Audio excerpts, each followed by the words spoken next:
Hello and welcome to another session in which we will be uncovering the compliance and sanctions for businesses operating across multiple jurisdictions and all of that brings. I'm your host, Mark Bain, the CEO of the KYB, an organisation that uncovers businesses around the globe and ultimately unwraps ultimate beneficial owners. Today we're going to be talking around sanctions compliance and it's becoming increasingly more important for several reasons. Businesses operate across borders ever more, and it's more crucial now to understand and follow sanctions imposed by different jurisdictions and countries, of course. With political regulations and regulators cracking down on financial crime, finance and sanctions evasion is a major concern. Governments are actively pursuing companies that violate these sanctions, and that leads to heavy fines, of course, and I'm sure many of the audience will be knowing about this. So we'll be talking about shell companies and how they pose a significant challenge to the compliance and sanctions compliance, and how they hide their identities of their true owners, and it makes it very difficult to identify sanctioned individuals or entities.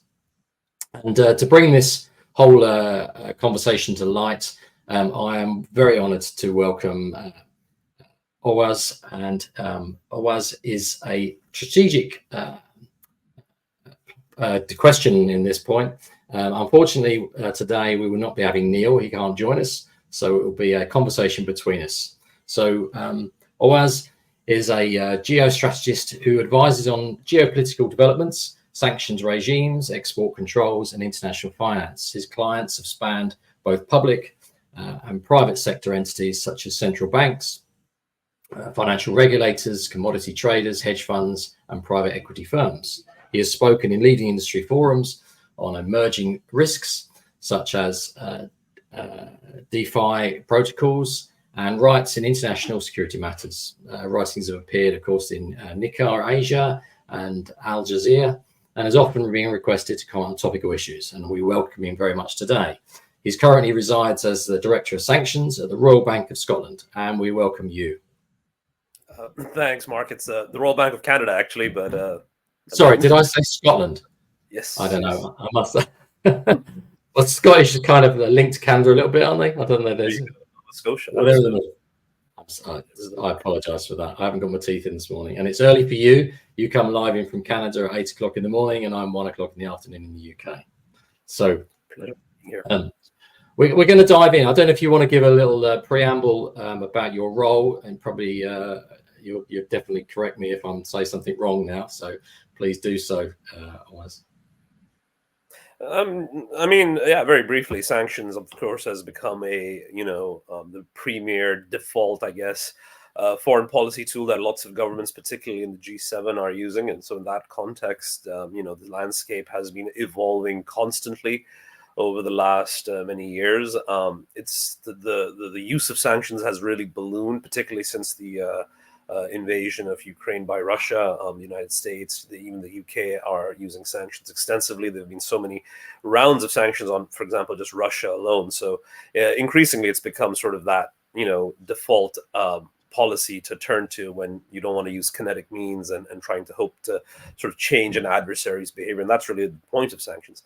From my point of view, of course, that has resulted in a plethora of activity across our different business lines. Sanctions used to be relatively simple. The Cuban embargo being sort of the old classic example. It's one of the oldest programs out there, and it was very simple from an American perspective. Nothing was allowed. With, I think, the Russian sanctions in particular, there are many layers to them. There's many sort of nuanced applications. Certain things are prohibited in one context but not in other contexts, and then there are still conflicts of law between, say, Canada and the UK and the EU. They don't always necessarily align in terms of sanctions requirements and lists, and so that's also a I think continued challenge in terms of how to parse and implement these things across different jurisdictions. And so you see this all the time, right? Things that are permissible, say, in one jurisdiction may not necessarily be permissible in another.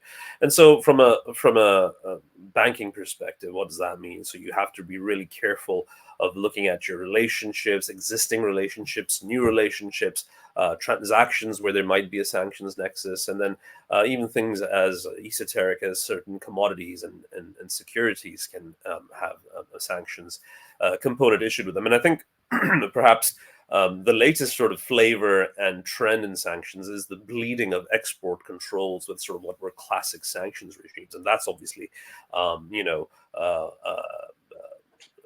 resulted in us looking at clients even more deeply in certain cases, particularly when they're associated with, say, higher risk sectors or have, exposure to, for example, states that join Russia or have historically been known as conduits for Russian activity, right? So the sanctions landscape has been going under immense tumult, and so my role really is to sort of digest all of that and help my institutions sort of navigate through these challenges.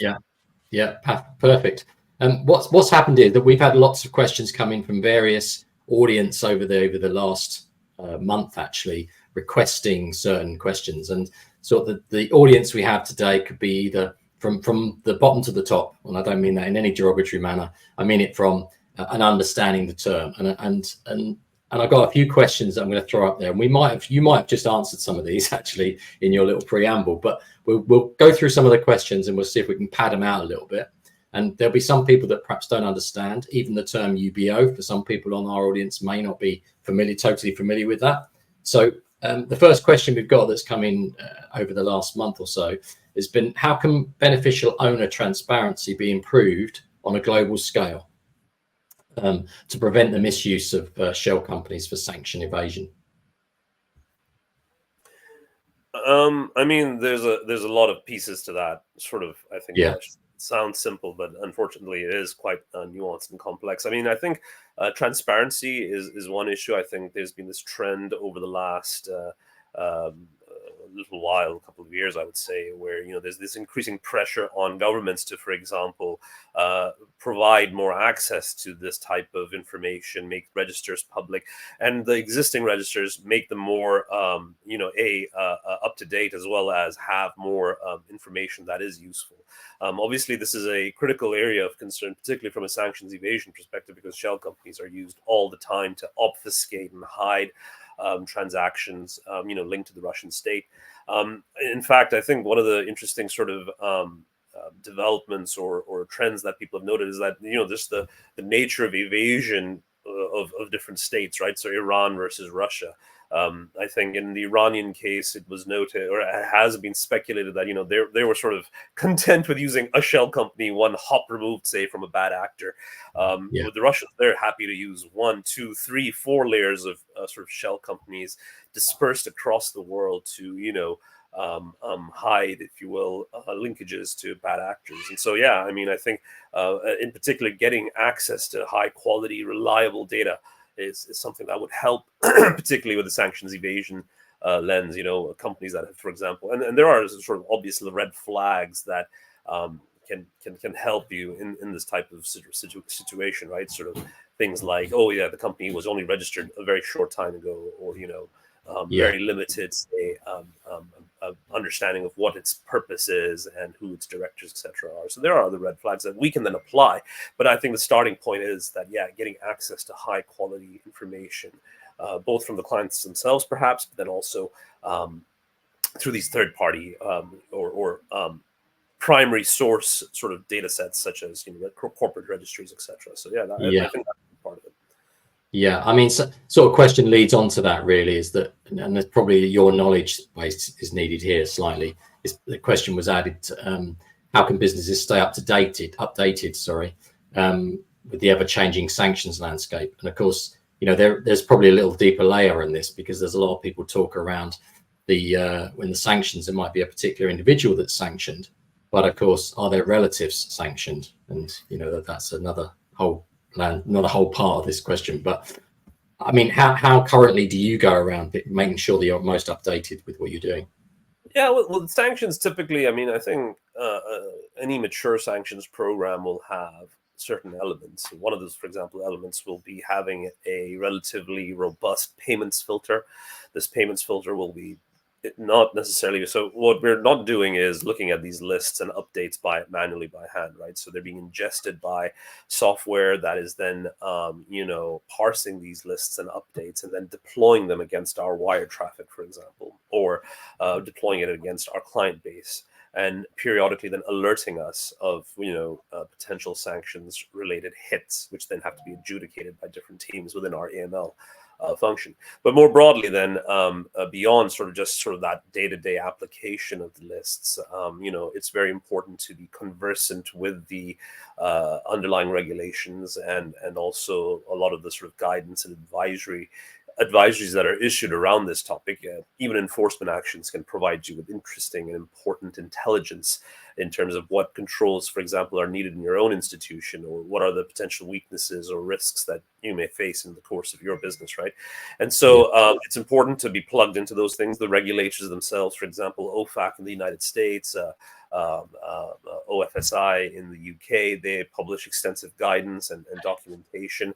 So, reading that and being aware of that is quite important. Even things, primary sources tend to be quite useful in this instance. Parliamentary debates on various national security issues, particularly on sanctions related matters, can help you, for instance, identify potential future targets. The UN is a good source for certain global regimes. It's discontinued now due to the Russian veto, but the North Korean sort of panel of experts reports on the North Korean sanctions were also very useful, because you can read them and again identify potential parties or individuals or entities or typologies that may not be necessarily prohibited now, but could become prohibited as a result of these recommendations, right? So there's lots of intelligence beyond just the lists that you can leverage and use and help provide more nuance and heft to your sanctions program, but it does really involve plugging yourself into these regulators and the various sort of advisories and products that they put out there. Yeah. So looking at adverse media, particularly, although that's a whole different, when you start talking about deep fakes or fake media, that could be a challenging aspect of it. But that's one of the aspects you're talking about as well. Absolutely, adverse media is critical to identifying, for example, in the ongoing monitoring aspect of this, right? So you'd want to be sort of vetting your clients, for instance, at the time of onboarding and trying to, KYC, but then there should be some sort of assessment as to what is the inherent risk that the client, represents in terms of perhaps their industry or their location or the places where they source revenue from. And then, having that sort of process to periodically review your client base based on their risk ratings. And then depending on what you glean from an adverse media perspective, taking appropriate actions, follow-up questions, perhaps even deeper due diligence where warranted. Particularly we've noticed this in cases of companies that, prior to the invasion had extensive dealings with Russia. Now, after the invasion, the landscape has sort of bifurcated into a different camp. Some withdrew immediately in terms of Western companies. Some chose to stay put, and others sort of had a lagging sort of, okay, we'll wait and see how things develop, and then sort of either modify our operations, sell them, or sort of sell them to local stakeholders. So, it's sort of important to track these things. Absolutely. And you mentioned OFAC and obviously some of the other financial governing bodies. I mean, for some of our audience, just to have an explanation of what the 50% rule is with OFAC. I mean, maybe you could just tell me what you think the challenges are with that and complying with it. Sure. So OFAC is the Office of Foreign Assets Control. It's a department within the Department of Treasury that oversees and implements sanctions for the United States. There are similar entities, in other G7 jurisdictions as well. The EU has similar, mechanisms. Essentially, the idea behind the 50% rule is that when these lists are issued, typically they will identify, say, an individual or a corporate entity. But what they won't do is define or identify typically all of the related parties associated with these entities. So, for example, an individual can have ownership of many businesses, partial minority interests, etc. Those OFAC lists will not necessarily identify that. Similarly with corporations, particularly, for example, if you think about some of the Chinese and Russian companies that have been targeted over the years, they have extremely complex, opaque, ownership structures and and just corporate structures, and they can have hundreds, if not thousands, of subsidiaries, many of which are not even located in the jurisdiction where the parent is incorporated. They can be located all over the world. In many cases, the names will bear very little, if any, relation to the parent, and so the 50% rule essentially states that anything owned or controlled 50% or more by a sanctioned person is itself considered sanctioned, and therefore is subject to all the prohibitions that the parent entity or the owner is subject to. And so that is a very powerful tool, because it kind of automatically percolates and permeates those sanctions to all those entities. But that makes compliance a bit more challenging, because if you don't know if a party is related to a sanctioned person, then you could be violating sanctions unknowingly. And so that's where KYC becomes very important. That's where doing research on your counterparties is critical, and then also maybe potentially sometimes having access to proprietary databases and tools that help you map out these problematic networks, because as you can imagine, particularly when in cases like Russia, these networks can be quite vast and convoluted, and often exhibit sort of sophisticated evasion techniques, such as transferring assets to close relatives, for instance, and that's something that today the 50% rule doesn't capture. But increasingly, I think regulators are adding that type of language in executive orders, for example, to allow them to expand, if you will, designations to such parties. And so that's what really the 50% rule is. It's this thing that or expectation that anything owned or controlled by a sanctioned party is itself considered sanctioned and blocked, regardless of whether its name appears on the list. Yeah, perfect. I mean, I was just thinking as you was talking about that. It's not, the question's not in here, but I heard a little story around the supplier of the supplier. So basically, you should be conducting this if you are onboarding a supplier. You don't know who they're supplying. So of course, I think there was I won't go into too much of the detail, but there was a story recently of breast pumps being sold into Kazakhstan, which were then being deassembled and the semiconductors taking out and then being sold on to Russia estate, I believe. Now that, of course, if you were selling breast pumps and you were the sales guy selling them, and suddenly someone wants to buy 10 million of them, you're not going to ask any questions, but maybe we should, because the birth rate didn't go up in Kazakhstan. So, so that's the part of that understanding of where your product's going, whereabouts you're looking at the sanctions to sell to. I think part of that. That's an interesting. It's an interesting comment, because I think that speaks to that tension I spoke to earlier about how export controls are bleeding into the sanction space. I would say that traditionally, as a financial institution, we wouldn't care or wouldn't necessarily look at export controls that closely. I mean, obviously there are things that may come, if a missile is being shipped to Iran, obviously you're going to ask questions. But to your point, breast pumps going to Kazakhstan seems innocuous enough, or I've heard even things like, dentist drills with gyroscopes that can be repurposed for navigational instruments for North Korean missiles.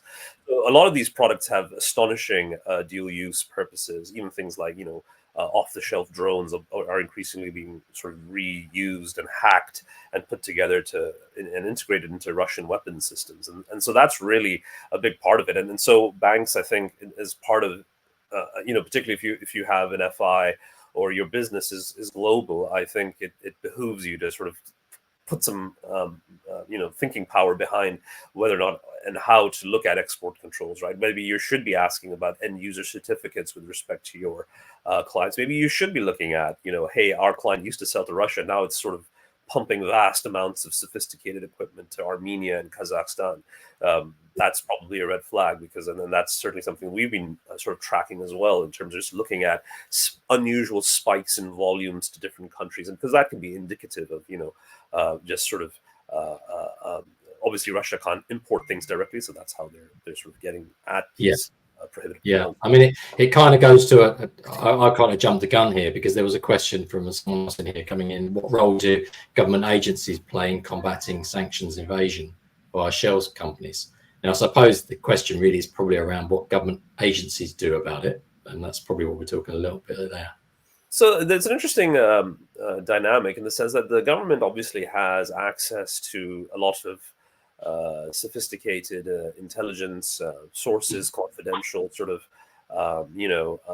data, and I think where that sort of can result in a good partnership is when there are legal and sort of transparent mechanisms and methods for sharing data, say with financial institutions, right? So, for example, I've heard of some interesting cases here in the UK where, I believe it's the NCA, the National, I think, Crime Authority or Agency, sharing names with, for instance, FIs to see if, for example, they have any assets or exposure to various names, and then with that partnership, able to sort of they're able to have been able to uncover assets such as oligarch yachts, and so governments obviously have a lot of good information, and I think if they were having these sort of transparent channels and legal channels through which information can be channeled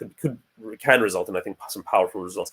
As a financial institution, we only see a part of the full picture, in the sense that you may see sort of transactions flow through your institution. You may see parties using this, but if you don't have that full end-to-end picture, because you may not necessarily be processing the entirety of a transaction or be sort of fully aware of the full extent of, say, an entity or a person's holdings or assets. I think that's where governments have a role to play, and if they suspect and know of and have data that XYZ appears to be operating, that judicious sharing of data can really yield powerful results. Yeah, absolutely. So it sort of brings me on to the red flags, and you're kind of talking about it right now. So not every shell company is there for hiding a bad actor. There are other reasons for it, of course, but of course it might be you see it and you think, really, why is it so convoluted and complex structure? But what red flags sort of indicate a potential shell company that's being used for sanctions? I mean, I think the list is extensive and growing daily, but a lot of it is commonsensical stuff, like if asking for potentially, for example, information about a company's director's founding purpose, and you're getting either vague answers or no answers at all, that can be a potential red flag. You should also look at potentially the jurisdiction in some of these shell companies, right? Particularly some of these Caribbean jurisdictions or other sort of known havens where it's easy to set up companies, and there is a tradition of, say, privacy and opacity. Mm-hmm. I think those can also be good indicators as to whether or not someone is trying to obfuscate, if you will, or use this company to obfuscate and a prohibited activity. So yeah, I mean, a lot of it has to do with just sort of verifying and looking into and doing independent due diligence too. So in our, for example, experience, we have our own sort of proprietary databases and methods of checking and verifying information that's provided, say, in a KYC process, right? And if that doesn't line up and questions aren't being answered in an appropriate and detailed manner, I think that's a red flag. And then it becomes very obvious then if there is an issue with a particular shell company. But to your point, though, in many cases, there are legitimate uses for shell companies, things like reducing tax liability, estate planning, complex wealth management structures, and even, structures to sort of minimize, tax sort of reasons for multinational companies. So you do have to sort of bear that in mind when you're looking at this. Just because you see something like that doesn't necessarily always mean, that there's some sort of sanctions evasion going on. So there is that judgment that needs to be sort of deployed as well in these contexts. It can be quite complicated, right? Yeah, as you're well aware, these. Absolutely, yeah. I mean, it's just nice to give a flavour. Yes. Yeah. I mean, it's given our audience, it's nice just to give that overall flavour in your opinion in this case, and maybe how you do it. And you've probably you've probably answered this already, but sort of the techniques, investigative techniques, if you get involved with that, what can be used to unravel sort of complex ownership structures behind some of the shells?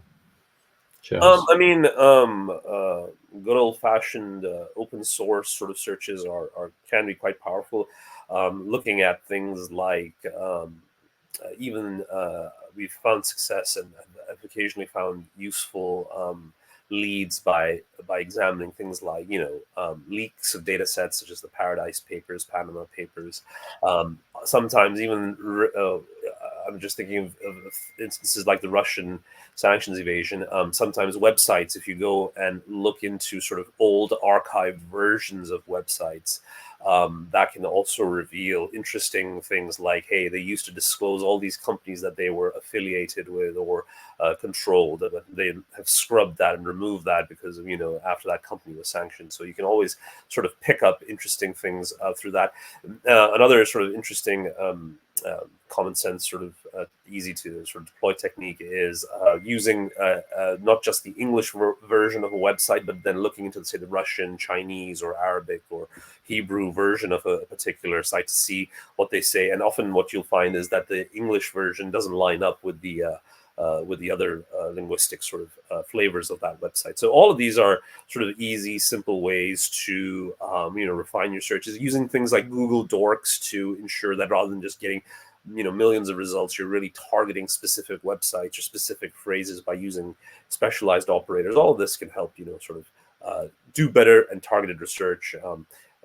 If anyone is really interested in sort of the investigation side of things, you can even look into organizations like Bellingcat, which sort of share various sort of open source investigation techniques that they use to look for trace for everything from sort of missiles to bad actors and shell companies. I mean, it sounds all very time consuming, is the point. So is there any tricks or clips that you could probably mention about how you can reduce that timing? Yeah, I mean, it can take, to your point, a lot of time. We also use and leverage proprietary databases, things that will help us map out, networks of bad actors.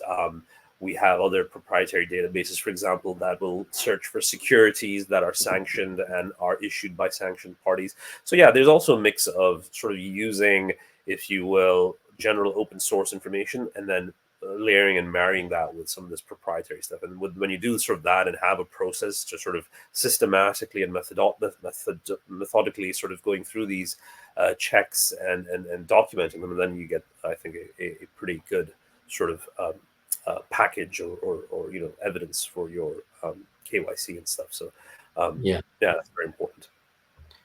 Yeah, very good. There's a particular question here, and we've probably touched on it, but given the location here. So what are some of the key compliance considerations for foreign-based companies to mitigate risks of violating, say, US sanctions? And we talked about export controls, but that kind of... I mean, this is a bit outside my wheelhouse, and I'm more of on the banking side of things. But foreign-based companies violating sanctions, yeah, a lot of that has to do with things like these days ensuring your end users aren't themselves then shipping, parts or exports to prohibited countries. I will say and note that in December of last year, the United States, through the Office of Foreign Assets Control, revised one of its executive orders. And what they noted was that any financial institution that knowingly or, and this is critical, unknowingly provides support to Russia's military-industrial complex can itself become sanctioned. And so this is the concept of secondary sanctions. And interesting that, they've sort of eliminated the knowledge qualifier. And what that really means is that if your financial institution is directly, indirectly, unknowingly facilitating transactions that are benefiting Russia, and the way they've defined the Russian military-industrial complex is actually quite vast. It covers all sorts of sectors. You, as an FI, can also be therefore on the hook. And so I think we're now in a situation where we're increasingly now having to sometimes ask our exporting sort of clients or customers or counterparties, hey, can you sort of give us some comfort here in terms of what it is that you're trying to do? Particularly, I think, in the realm of trade finance, this is quite critical, where a lot of international and global trade is actually facilitated by products such as letters of credit and guarantees, etc. They're very commonly used open accounts. And so when you're using these and providing these trade finance products, increasingly now it's becoming important to understand, okay, is this widget okay to transport or ship to Hong Kong? Okay, it's going to Hong Kong. Do we have any concerns with that import-export?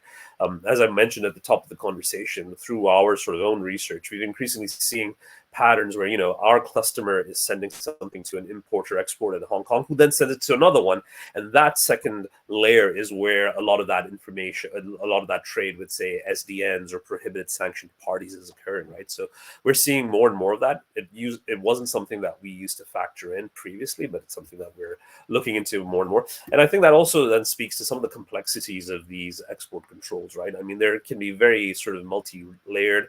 In the US, for example, you have the EAR, but then on top of that, for military stuff, you have ITAR, which has its own specificities and rules around this. And so increasingly, I think we will, or banks are asking more targeted, nuanced questions, particularly in products and relationships such as those involving trade finance, where that export control, that violation piece has become that much more important in terms of oversight and understanding whether there is a sanctions evasion risk. Yeah, it kind of, I think we're talking to this point of one entity might be sanctioned in one jurisdiction but not in another. And I think that's the point you're trying to make there as well, is it? Yeah, I mean, we've seen this in a number of cases. To maybe give a UK flavor to it, Evraz was an interesting example of something that was sanctioned, say, in the UK because of Roman Abramovich, an oligarch who was allegedly using Evraz to ship metal for Russia's military industrial complex. It turned out that Evraz Canada, or Evraz had a branch in Canada, which was obviously still active and important to a particular region. And so there you had that classic issue where the parent company has been sanctioned, is essentially dying, and then there's an important subsidiary which for various reasons, Canada, for example, didn't go after Evraz because of this. We've had other cases too in the past. Venezuela is a good example where PDVSA, which is the large state-owned enterprise, for many years, the U.S. persons were prohibited from doing any direct or indirect dealings with PDVSA, but the rest of the world was free to engage with it, and so that speaks to that duality in terms of some things being listed in one jurisdiction, not the other. I will note that from a sanctions perspective, U.S. sanctions tend to really command a lot of attention. They are very powerful as well because of things like secondary sanctions, and also the fact that most global international trade is denominated in U.S. dollars, and when that happens, any transaction that traverses the U.S. financial system, the U.S. authorities assert control over it, and so OFAC sanctions apply, and that's how a lot of these, even when they're not, say, formally sanctioned in a particular jurisdiction, they'll still be treated as sanctioned sometimes by local FIs because of the terror and strength of U.S. prohibitions. Yeah, I think we've kind of covered quite an in-depth conversation here on the structure and where we sit today. And I'm just waiting from the external audience to see if there's any questions that have come in. I think we might have a couple of questions come in from the audience just to probably quiz you further. You've obviously nudged someone.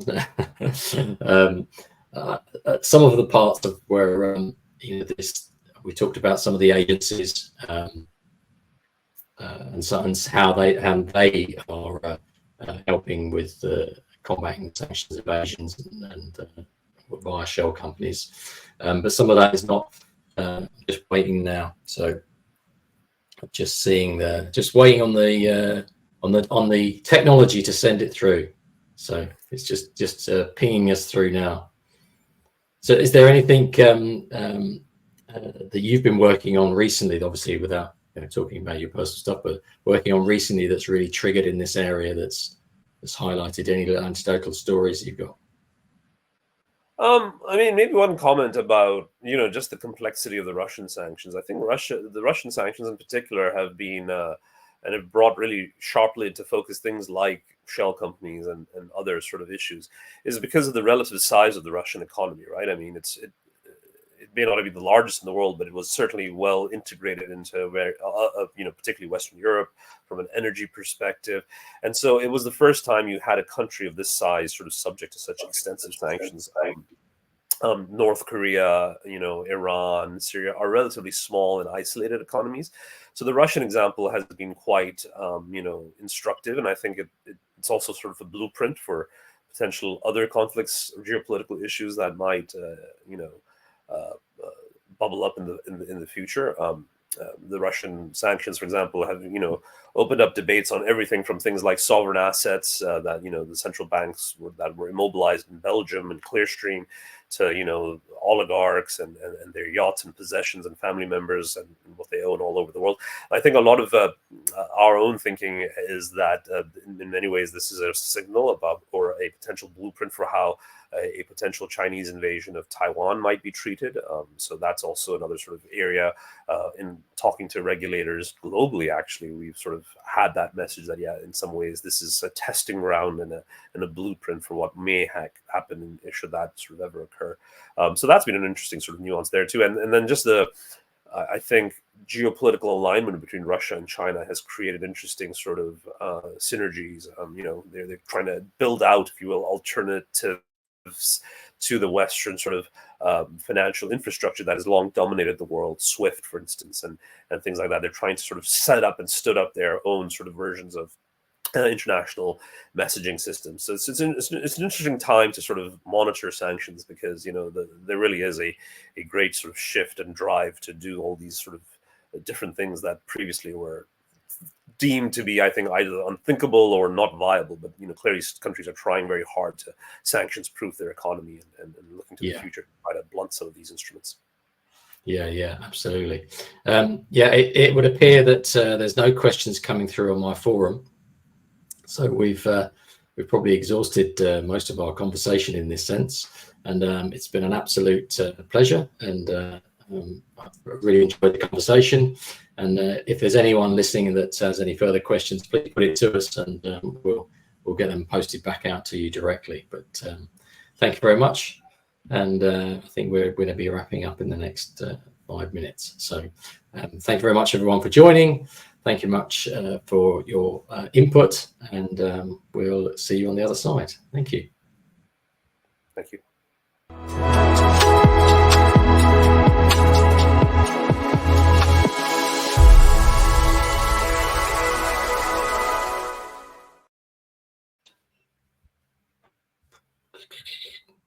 Are we still there? We're not live now.